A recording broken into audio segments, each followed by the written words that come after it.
Hey, Tourpreneurs, it's Mitch Bach, and just a quick note before we begin today's episode.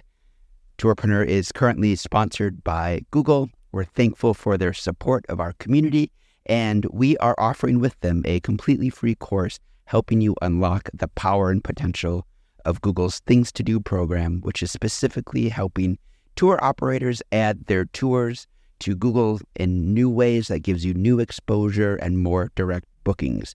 To learn more, go to tourpreneur.com/Google. And as always, show notes, more resources, links to our newsletter, our business coaching community, and so much more are available on tourpreneur.com. Now to the episode.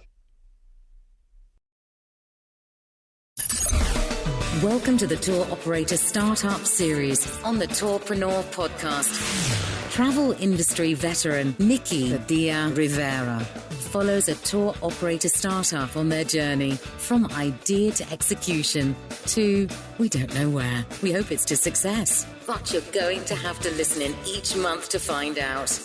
And now, welcome your host, Nikki Padilla Rivera. Hello, Tourpreneurs. Welcome to the second episode of the Tour Operator Startup. In this series, we follow Ripley and Sita, brand new to the tourism industry, as they start up their business, She Shapes History, done in Canberra, Australia. Through this series, if you're thinking about starting a tour business, you can see firsthand what works, what doesn't, and what they didn't even know they didn't know.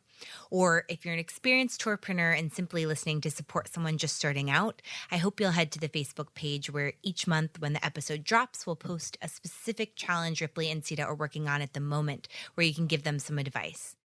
In this month's edition, we learn how their very first test tour went. Spoiler, not quite as they envisioned.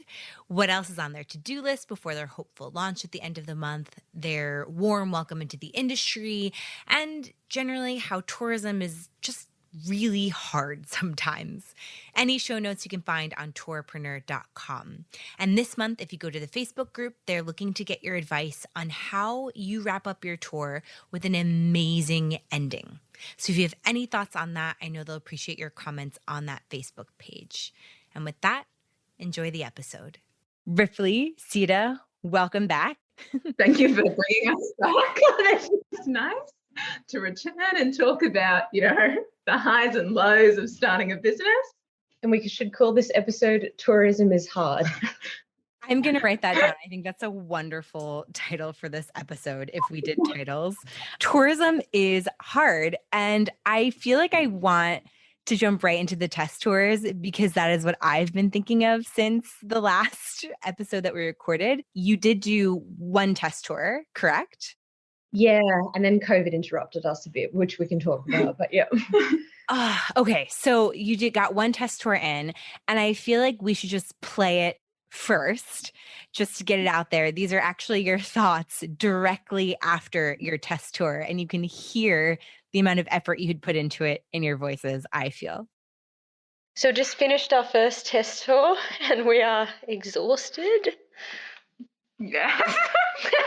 Cedar is speechless. A rarity.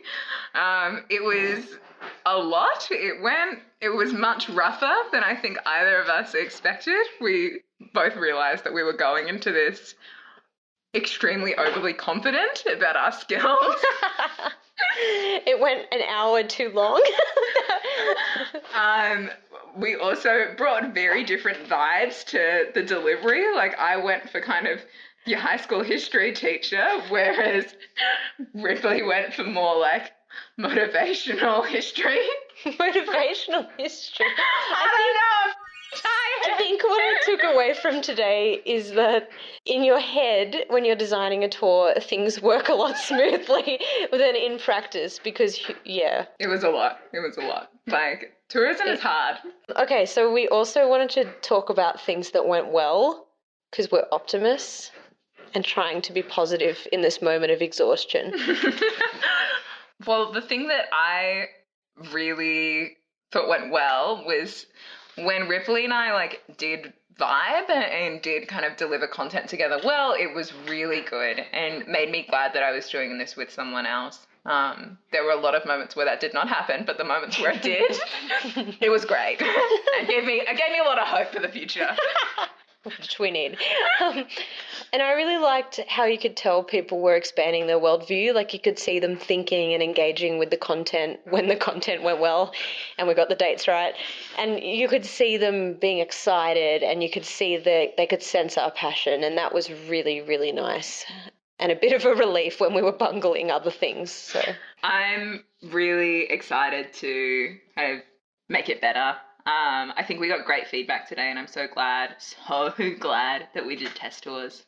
yes, I feel like we're going to iron out many kinks. We need like a giant iron to just iron the entire tour out flat. But still make it interesting. Oh my goodness. But yeah, how generous people were with their feedback, that was definitely a highlight as well. Yeah. And that everyone kind of just wanted us to be better in an exciting, non-patronizing way. So, an hour over time, high school teacher versus motivational speaking styles. I think it's safe to say that it did not go quite as it was in your head. Is that accurate? Yeah. We were super nervous as well, and I don't think we expected to be honest, because we'd practiced it so many times just together. And then did you do it out loud to each other? Yeah, like multiple times. But like looking back, we didn't actually kind of practice delivering the content together. So we would just deliver at each stop to one another. And we've reflected on this a lot. I don't think either of us really kind of recognized how specific of a genre walking tours are in terms of delivering information. And we thought because we both had a lot of kind of public speaking experience that we'd be able to slip into it and it'd be fine. But I think that we just really underestimated the style of delivery that it kind of necessitates. So I know that I kind of went into educator mode. You know, as we were doing it, you could just see the confusion on people's faces. So that's when I realized personally that we do need to understand this genre better, which, you know, makes sense because we've never done it before. But yeah. You're also, just to put it in perspective, you're playing multiple roles at this point, which most tourpreneurs do, to be fair. But the skill set to create a tour is often very different from the skill set it takes to deliver the tour. And I think it's very hard to understand how incredible tour guides are and how difficult their job is until you really do put yourselves into their shoes. But I think the trick is what's really hard about it is keeping that narrative, that overarching narrative over the entire tour, right? Over several hours. Yeah, that's actually one of the big things that we kind of had as a takeaway, that we didn't have a grand narrative kind of running through it. And we thought that we did, but we realized that we didn't really kind of set it up as well as we should have in the first stop. So the last kind of couple of weeks have just been a lot of doing big reworks. Not so much on the stories that we're sharing, but just how we kind of deliver them and where we position them within the rest of the tour. I think it's also such a struggle for us because people weren't recognizing any of the names or any of the stories. So we had to go a lot more basic, but we were super ambitious and we kind of like dive straight in. So I think that is a kind of challenge of dealing with histories that have been invisible for a long time. Or even just like basic historical context that I think that we both thought that people would know that people didn't, or like one person in our test tour kind of knew it, but then everyone else didn't. And you didn't want to kind of make everyone feel bad because, you know, they didn't know what was happening in Australia in the 1970s when they weren't alive then. So yeah, it's just, I think that we had a lot of learning moments from it. So I'm so glad that we did. Yeah. I think that's great. I think it is really challenging to understand where your audience is at so often, especially as you haven't launched yet. Overall, it's funny how the tour in our head is really perfect. Always. This is at least in my experience. Like it's so perfect. It flows so well. It's going to like blow people's minds. But we don't often do it with the customer as our audience. Like we're the audience in our heads, if that makes sense. So then all of a sudden you add the customer and it all falls apart and you're like, oh no, there's so much that I missed.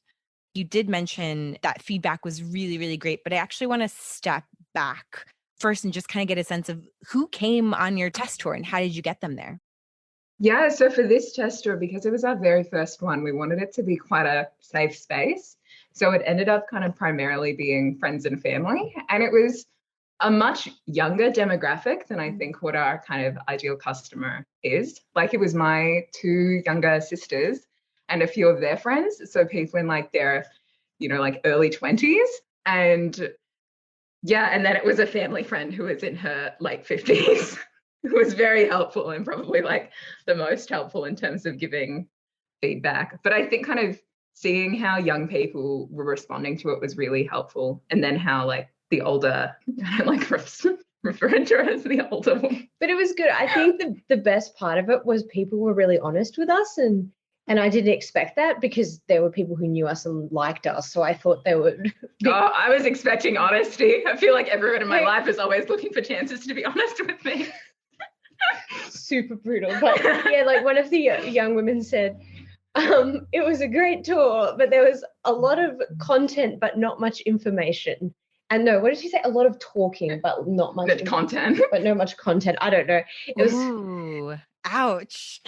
So yeah, there are a few things, but I think one of the things I really like about Sita is that she's really, really good at taking feedback, and I think you always see it as a growing thing. Like you don't get too down about it. I love feedback. I'm always happy to have feedback. I think it's the only way that you kind of grow. I think I would have been more disappointed if everyone had come on that tour and been like, this is fantastic, because it was our first draft. Yeah. Like, no one's first draft is going to be great. So I'm really glad that we got all the feedback that we did, and that people were very honest with us about what was working and what wasn't. And admittedly, there were probably a lot more things that weren't working than that were. It just made me realize a lot of things that we're great at, and then the things that kind of we're good at but need to, become really good at, like, and great at. Well, I'm curious, when we're talking about this feedback that you gathered, both of you coming from research backgrounds, what was on that form? Did you do the formal questionnaire in the end? No, we actually took your idea and we ended up having it over a coffee, which was super helpful. I don't think that a form would have worked well for the crowd. So it was good to just give everyone 30 minutes to kind of sit and actually talk it through. And people definitely bounced off each other. And went like, oh, I felt that way as well. Or, I saw that but didn't think about it. And then a bunch of people would be like, we love the War Bride stop. Like the War Bride stop was the best. And then we could start to see consensus around certain things, as opposed to it being like one person just giving their opinion. So yeah, that was a really good way to do it. It's really interesting to see what people remember or what their favorite thing is, isn't it? Like that's actually, I always advise guides to do that on a normal tour, because I think it's fascinating to, at the end, just like very casually be like, so, if you could only remember one piece, like what's going to be the piece that you remember? Because so often it is not, this amazing point in the tour that you've curated. So especially it's supposed to be this life-changing moment. And often it's something that happened accidentally or that wasn't planned or just in there, but you didn't give much thought of. And it's so interesting to see, because then you can actually build those out, and make these other moments that are really special that you wouldn't have thought of before, until someone actually on the tour, as I said, a customer comes on and points out to you what they want. It's actually super helpful. Yeah, no, I think that was a really interesting moment. The story that people loved the most was the War Brides, and that's a story that is quite like connected to Ripley's own personal history. Not that you're a war bride. Yeah, you definitely made it sound like I was a war bride. I think that people loved the personal connection and hearing kind of like that way in. And it was the only stop where we really like prefaced it by saying this is where we're located within Australian history, and kind of the rest of it was a lot more factual and a lot more removed from our personal story. And interestingly, the National Archives said to us that personal stories resonate. Like you need to have more of that in your tours. So something of note. That is definitely sound advice. And even you'd be surprised what you can add personal stories to. For example, you personally not being a ward bride, but then obviously able to make a connection to it regardless, right? Like I think people feel that personal stories on tours means you have to tell, I don't know, something very specific about yourself, very personal about your life or your views, your political views, whereas it doesn't necessarily have to be. It doesn't even have to be your actual story. I tell the story a lot, but I used to give a tour back when I was a guide that went through Little Italy in New York City, which is a very historic, famous neighborhood. And my grandmother was born there on one side. So we would pass her house. So I'd point out her house and talk about what it was like for her to live there and, the height of that historic significance. And I share that story with other guides on my team, and they would then share her story. Like it wasn't their personal story, but they were able to say, oh, my friend Nikki, her grandmother lived in this building. And you get the same effect. It's still a personal story, even though it's actually something that you sourced. So sometimes just the language of how you came about that history, or especially because I think both of you have created such connections to a lot of these spaces with the staff or the people in charge. No, that's a very, very good point. And yeah, it's too narrow if we just had to share our own histories that we'd just run out of things to say. So yeah, that's a very good point. I'm curious what feedback surprised you the most. A personal takeaway for me was that the stories didn't work well together, that there wasn't a cohesiveness there. And I thought it was very obvious, but then on a lot of reflection, I realized we need to be a lot more upfront and direct and essentially say like, women's history is important because we didn't really do that. We just kind of assumed people felt like that.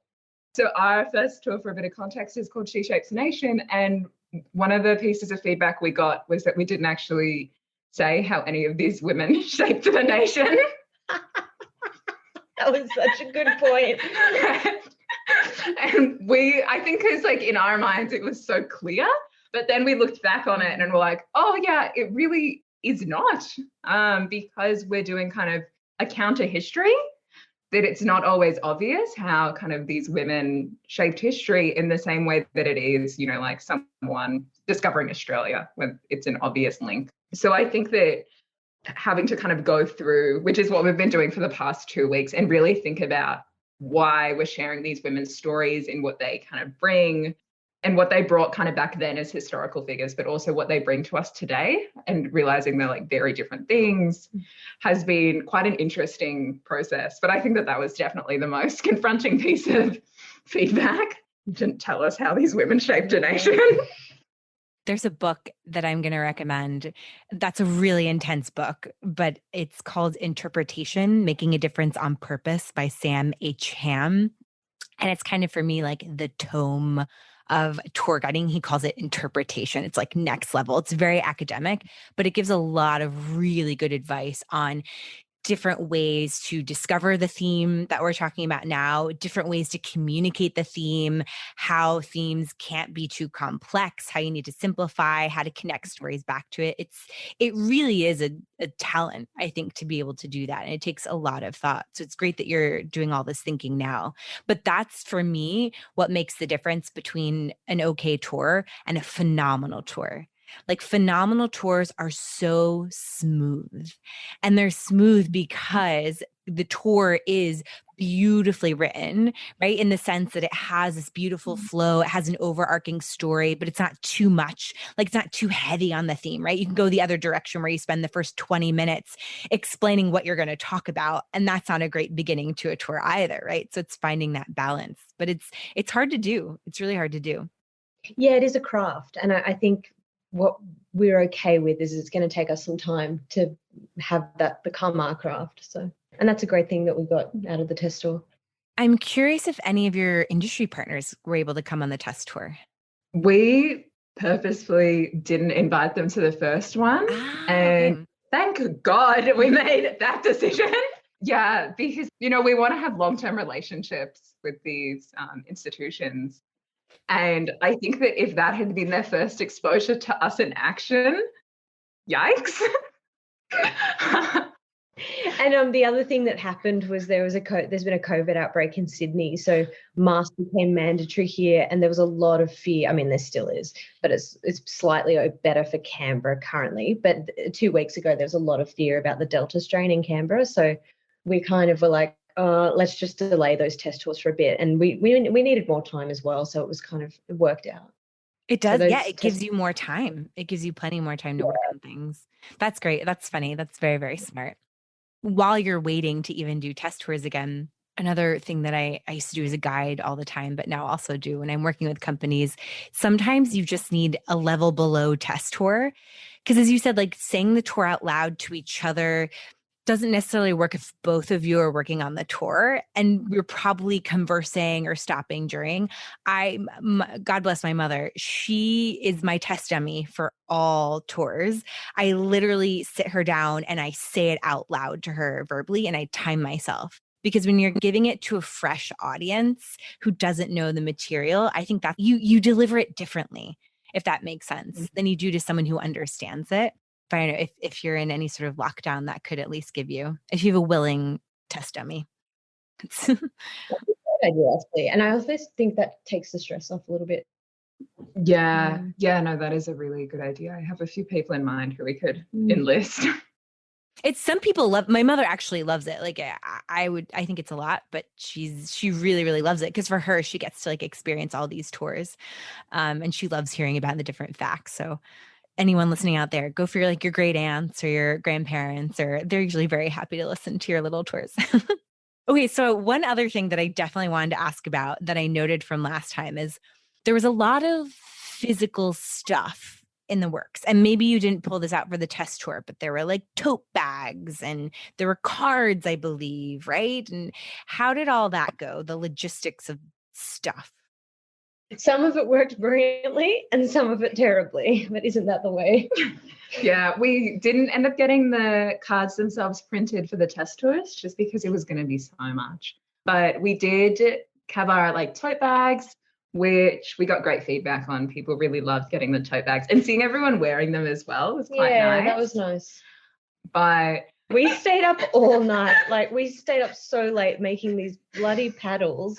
Do you want to give context? Yeah, okay. So that sounded so Australian. So we thought we wanted to make the tour more interactive, and our brilliant idea, which we thought at the time, was we would get ping pong paddles and put a tick on one side and put a cross on the other side.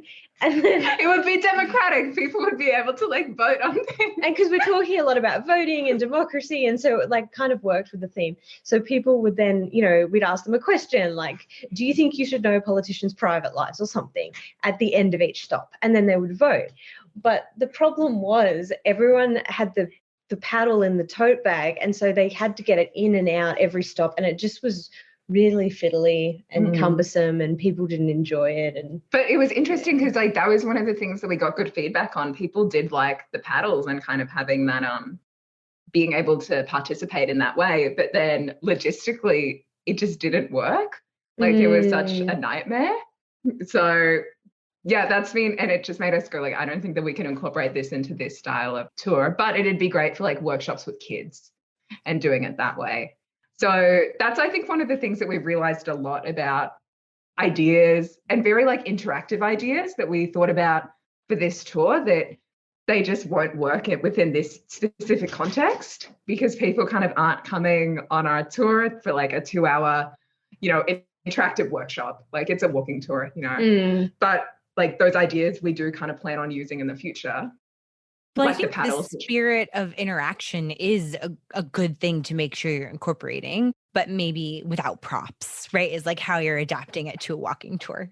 Yeah, and then, you've got added costs, and then with COVID, we were like, how do we sanitize? And so I think what we've realized is on the stuff side of things, there are a lot more logistics at work than it just being a great idea. I'm just curious, how would you make a tour more interactive? Like, what are things that you incorporate on stuffs? I love that question. I think about this a lot. I think interaction, it's really interesting hearing you both talk about this because I think you're coming in from like an 11, which is amazing because it's so hard to get people up to that level. I'm usually dealing with people at a 1, and trying to get them to ask questions but I think things that are really, really simple are connecting them with the environment in some way. So it's much easier to give examples in places where they're speaking a different language, perhaps, right, than the locals, but teaching someone a local slang, not even a greeting, but like a slang, like that's such an easy way. And actually in Australia, that would work well. I don't know, even if there's like a dialect or slang words for Canberra, but having people being able to interact with, let's say you visit a shop or you enter a building, for them to be able to use that local slang to greet the guard as they walk in, like that, it empowers them to interact, which is really, really small and it doesn't take up any time. It's not like a thing, but you've just empowered them with that. using people as examples is like, I think, a classic education trick. If you're telling a story, you're doing something as simple as pointing to someone in your group and say, okay, so let's pretend you're, I don't know, King George, and this is so and so. And so as you're telling the story, they're not doing anything physically, but you're just referencing so that they feel involved in that way. Just little things like that, where it makes them feel they have to pay attention in a way, if that makes sense, because you're pointing to them, you're asking questions. I mean, questions are wonderful. Questions are a really, really great way to engage. There's an amazing podcast by Claire Bone called The Thinking Museum, I believe. That's her company. I believe the podcast is the same name. And she is from the museum world, and she's literally like the queen of questions. Like, she spends all of her time thinking about how to ask questions to an audience and how to best facilitate and what language you should use to get a better answer. Like, so she has really cool stuff about that as well. But I think simple, right, are things that I think of all the time. I think we go for super complicated. It's like elaborate, creative, labor intensive. No, but I think you're going to have such an easier time starting there and trimming. Hopefully. I also think we already speak in slang full time in Australia. So yes, I can identify that. It's amazing to travel to a place where they speak the same language and yet they don't somehow. So at this moment in time, this is early July when we're recording this. Do you have a launch date? I know that's still kind of, with COVID, maybe up in the air. we are hopeful. Yeah, so we're hopeful for the 24th of July to start kind of like running tours, which might be a bit ambitious, but I think that we kind of need a deadline to get us going. Otherwise, we're just going to keep thinking and refining. So we just want to kind of get it out there. Like today after this, we're going to be working on like our media release and, you know, really trying to let people know that this is happening. We have 3 bookings, don't we? Wow. All right, we're going to get back to that. Okay, let's back up, because I think what I'm really trying to get at here is, okay, so you have 11 days. So presumably you're going to be No, is that correct, right? July 24th? Okay, let's say around that time, right? You have around that time, you're going to run test tours, presumably before then. Yes. What other stuff is left? That's my real question. Like any legal stuff, insurance, legal entities, like is that set up? You have your booking software. Like, is there any other stuff that has to get done on your to-do list before you actually are live? Although you're taking bookings already. Yeah, well, so we were originally, the booking thing has been a fun. The booking journey. So because we were originally going with WooCommerce, which is kind of integrated into WordPress, except after I had to go through and kind of reschedule and email all of the test tour people, which was a nightmare because there were so many of them, I realized that I could not do this every day for the rest of my life. So we started looking at booking software. So dramatic, but true. So we were kind of astounded that FareHarbor didn't charge us a monthly fee. So we ended up going with FareHarbor, and the service was super good. The service has been amazing. Like it's been really, really good. They've been so responsive. They've been very helpful. Yeah, it's really easy to use as well, which I was surprised by. And I now understand why people use booking software. And we looked at Resdy as well, but it was too pricey for us. So at this time. I'm trying to think of anything else that's like the must-haves. Do you know, if people are booking on your site, you have a cancellation policy? And I'm asking just because of the times that we're in, that's kind of the real hot button topic, right? yeah, and the tourism school that we did online, they talked a lot about having a strong cancellation policy and being upfront about that. And you get a lot more bookings if you're COVID-friendly business. So we've really tried to prioritize that. Like we wrote an entire COVID safety plan on our website. Like we have gone so hard on that to make sure people know, like, you will get a refund, or you could rebook, or you could get a gift card. Like, yeah. So we're pretty flexible with that. Yeah. Like we really don't want people coming on the tour if they're sick or anything. So yeah. I think that our cancellation policy at this point is probably to be more flexible and understanding, but we'll see if we get abused. I think it's easier too when it's the two of you giving tours.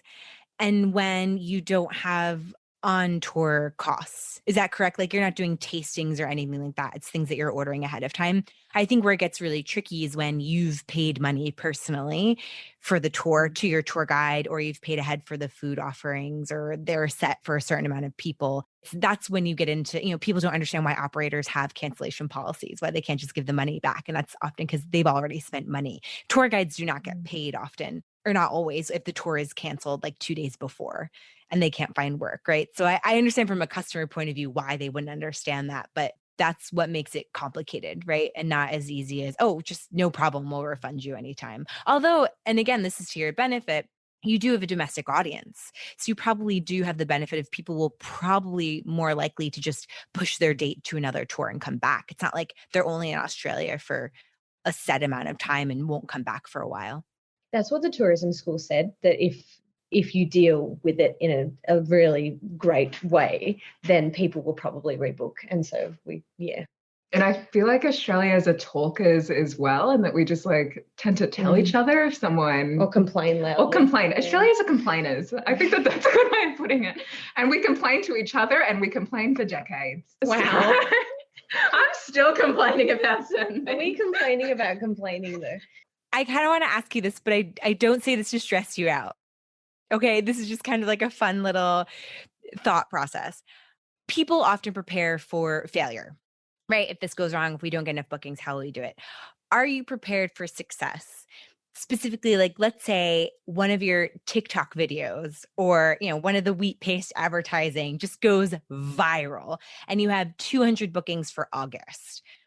What happens? Like, can you run those tours between the two of you? Can you handle the emails, especially maybe now that you're through Fair Harbor, you can, like, who's the one answering, giving directions to the meeting point for lost guests? Like, is there anything that would need to happen between now and then to serve that many guests? That's actually such a good question, especially if we who knows what will happen, but if we put this media release into the world and we start getting even a lot of bookings, there are only two of us and we don't have anyone else. So what will we do? Yeah, like one of the things that we have been talking a bit about is what happens if one of us is sick, because our tours kind of run with two guides, and because we do a lot of things where we like bounce off each other, and it's just quite a fun experience. And yeah, but like if someone's sick, how is that going to work? Like, do we have someone to sub in? At this point we don't, and then that comes into the paying someone else as well. Yeah, and we don't have the money to pay someone. So yeah, we have a lot to think about around that.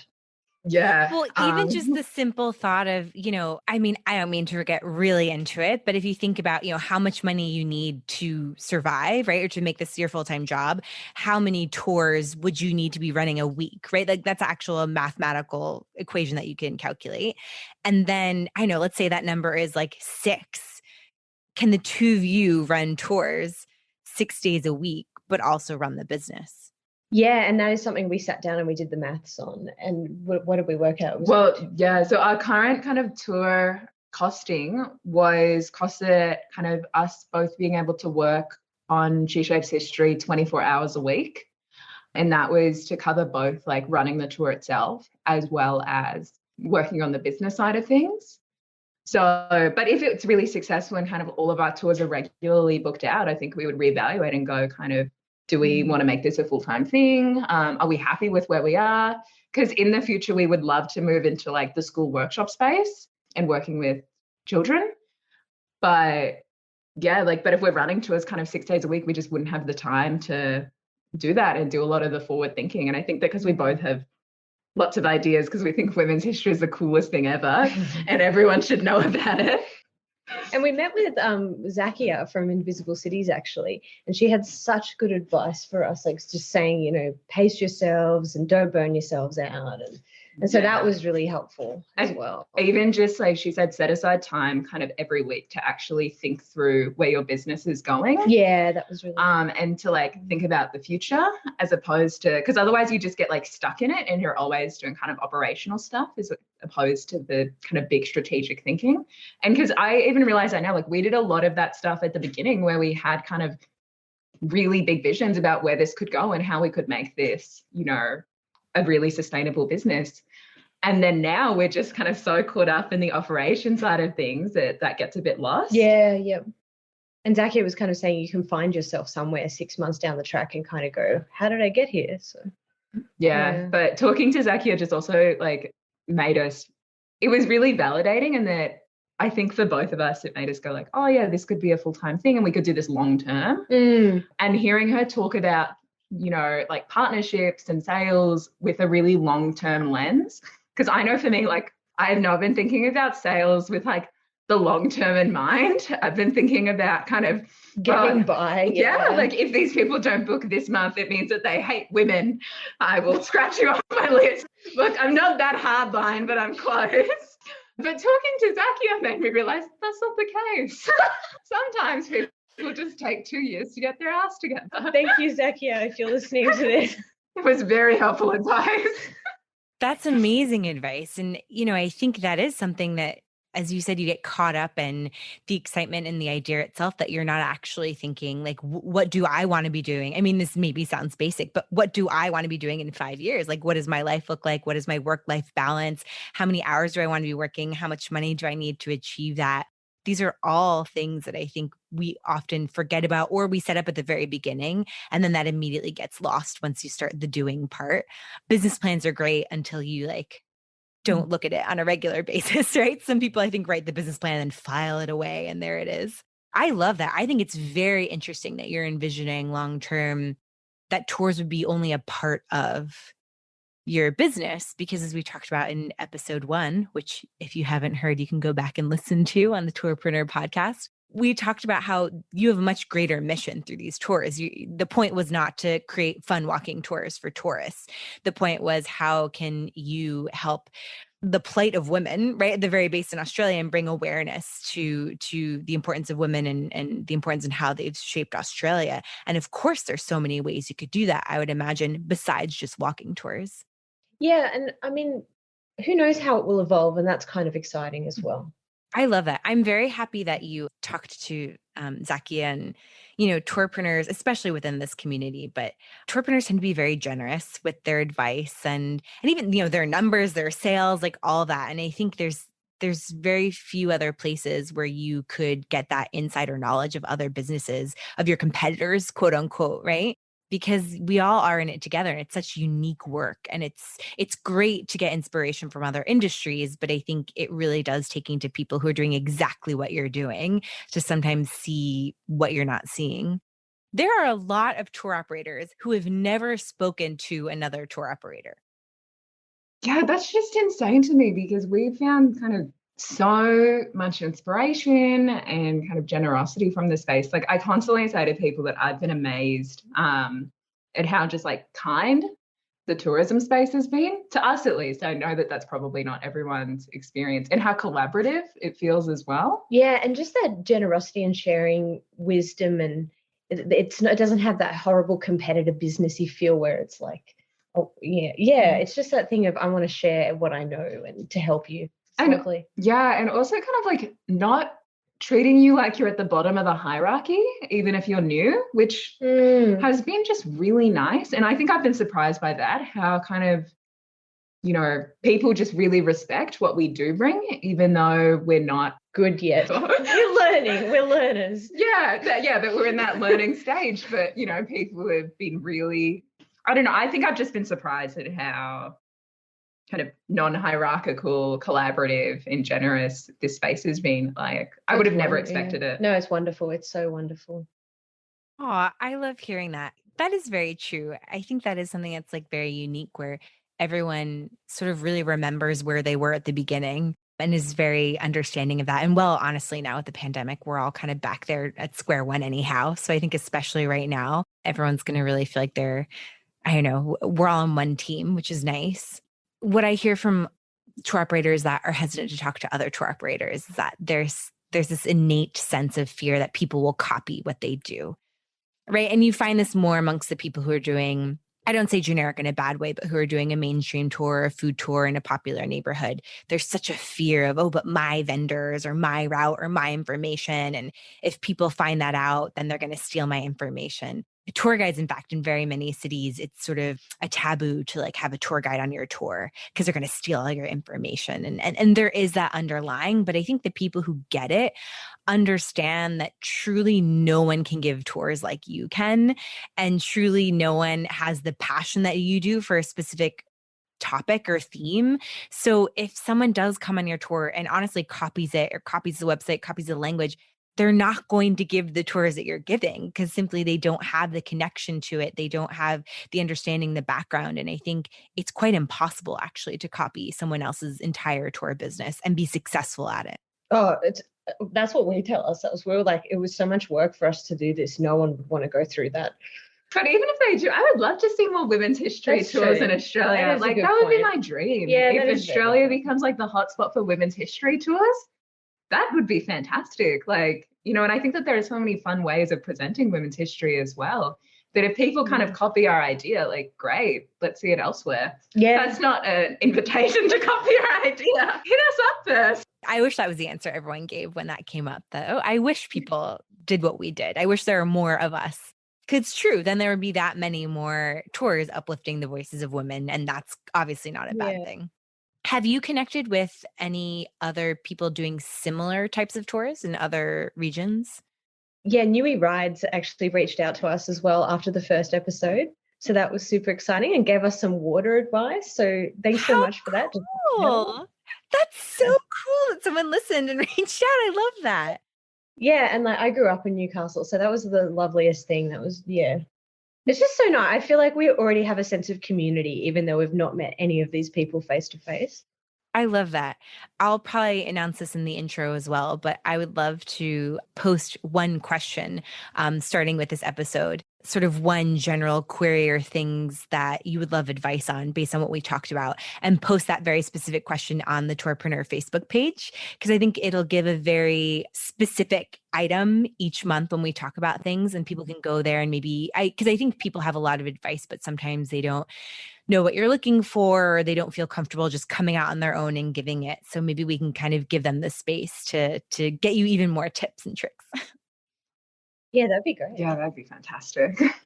So before I let both of you go, I know in the last episode, we talked about how you were doing mental health check-ins and keeping aware of like how you're doing and how you're handling everything and where you're at. Can I ask where you're both at right now in this season of creating your tours? Yeah, I've been really stressed, in honesty. Like not just about the tours. I've got some stuff going on personally too. And yeah, that's been hard, but like Sita's been amazing. And the other day when I had a really bad day, she took the lead on some stuff and it just made me feel so much better. So I think, yeah, it's really lovely when friendship is the backbone of a business, and that helps get you through when you're stressed. Yeah. No, it's been interesting, I guess, kind of a flip side. I've actually been really happy, but it's been like a lot of things. Like I've had this realization recently. This is the first time in my life where, you know, I'm not thinking about like the what's next, and in terms of kind of what I'm doing now as a stepping stone for the future. I'm just enjoying what I'm doing because it's so great. And I have just been really like happy about where my life is and what we're doing with She Shapes History and, you know, like working with Ripley and the business. So, you know, even though there are moments when I get a bit, oh my God, we have so much to do, I think overall it's a really exciting time. And I'm just so excited to, you know, have many more moments like this where it is, you know, slightly chaotic and there's a lot of plates in the air, but you love plates. I love plates and I'm enjoying it. Like I'm really, really just enjoying it. So I'm having a great time. I'm so excited to talk next month once again. I'm very excited. This is a monthly thing. And for those of you listening, we're going to check in with them every month until they stop returning my calls. So next month, we will hopefully hear about the official opening, it being live. We'll hear about those 3 bookings perhaps that you already have. And I'm really looking forward to it. Thank you so much for joining us again. No, and thanks for everyone who's been reaching out to us. We love it. So keep coming with the advice. Thanks. Yeah, it really means a lot to us. Yeah. Thanks for listening to the Tourpreneur Podcast. Be sure to visit tourpreneur.com to join the conversation and access the show notes, including links to the resources mentioned on today's episode. This is Tourpreneur.